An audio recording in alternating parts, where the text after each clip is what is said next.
CinemaCon has wrapped up or is wrapping up, Jacob the movie guy? CinemaCon wrapped up yesterday.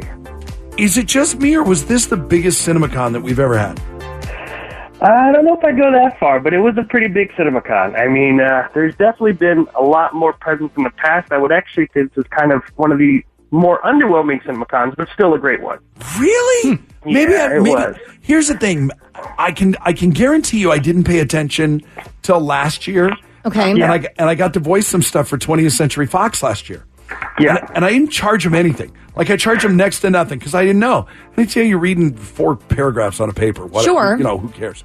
And then I started talking to some of my voiceover buddies, and they're like, 20th Century Fox, you can make big money off that. Yeah. So then even their guy, the guy who hired me last year, goes, yeah, dude, you could have charged 10 times what you charged. Okay? So now I know it's worth that. I know it's worth that. So they called me again this year.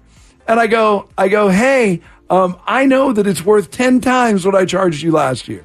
I'm not going to do that. I'm only going to charge you 4 times what I charged you last year. Which is still, it's a steal. It's still good money. Never heard from him again. Yeah, not such a steal. Yes. Never heard from him again. So for you, what were some of the highlights then? What should we really be excited about? Well, the reason why I kind of said it was underwhelming is just usually there's a lot of announcements, right? Like last year we got the announcement that they were making Spider-Man Homecoming. They announced that that was the stage where they announced that they're going to do Fast and Furious 8, 9, and 10. This year wasn't so much announcements as it just was like, hey, look at all this footage. And I mean, they've always done that, but there were no major announcements at CinemaCon where usually there's something really groundbreaking that we get all kind of talk about. But some of the highlights were seeing some footage from War of the Planet of the Apes, a franchise that I'm a really big fan of.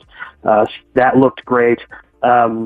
We saw a lot of Wonder Woman, which I was really excited about, and I think has probably the potential to be DC's first really solid movie that they release.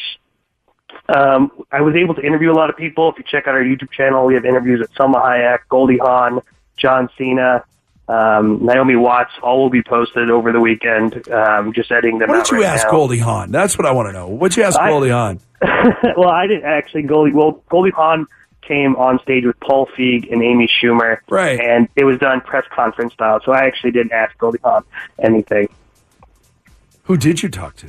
Anybody? I did talk to John, Mr. Cena, because I'm also not only a movie critic, but an avid wrestling fan. So. Good for you.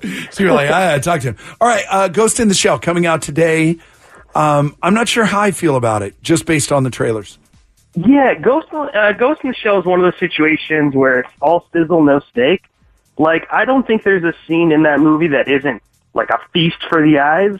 Well, I mean, it's just so beautiful. Scarlett Johansson. Yes.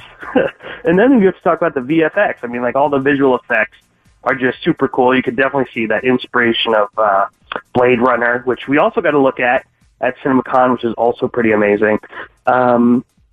And, you know, I mean, this world that they built is really, really interesting, but the story isn't so interesting. And, you know, it kind of lacks a certain energy. I mean, there are some really great action sequences in the beginning, but then when we actually kind of get into the meat of the story, I just kind of lost interest and was just like, okay, we've kind of been here before, we've done this, and besides just looking pretty, this movie's not offering me anything to really write home about. Can I ask a question? Well, I saw a review that read that the plot line, like you said, was just kind of lackluster at best. So it's really hard to not look at Scarlett Johansson and see her as her Avengers character. So what's your question? No, I wanted to know, like, was it really hard to differentiate? I mean, because she's just known for that now. No, I mean, I think there is there's definitely a difference in the character, but I don't even say the plot's lackluster. It's just super, it's just not original. It's something that we've seen so many times, and it's kind of even predictable to a point.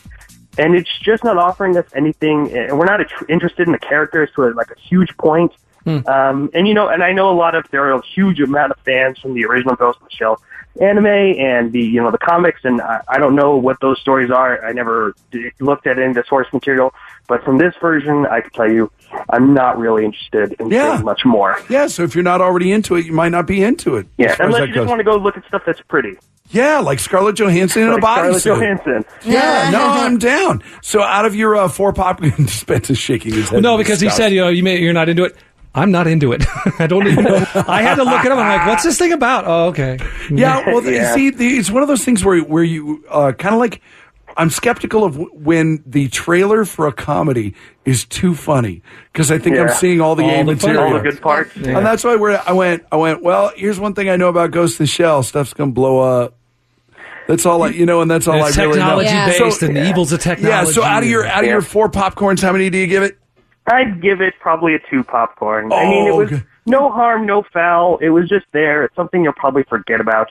But if you don't want to look at something pretty and all crazy VFX, you could always go see The Boss Baby, which is just a movie that I felt is incredibly weird and strange, and I think a lot of people can go see that and be like, what is going on here? That's Alec Baldwin as the lead voice on it. Oh, yeah. It does look funny. Yeah. It looks very generic as in the trailer, but things get really weird in that movie. All right. You know what? And from you, that's kind of a ringing endorsement. That's good. I was afraid you were going to say Ghost in the Shell was only going to be 1.5. So the 2 I feel decent about. Okay. Yeah. Go check out ChasingCinema.com. There's a lot of really great stuff from CinemaCon. And thank you as always, my friend. We'll see you. Thank you guys. Have a great weekend. Have a good weekend.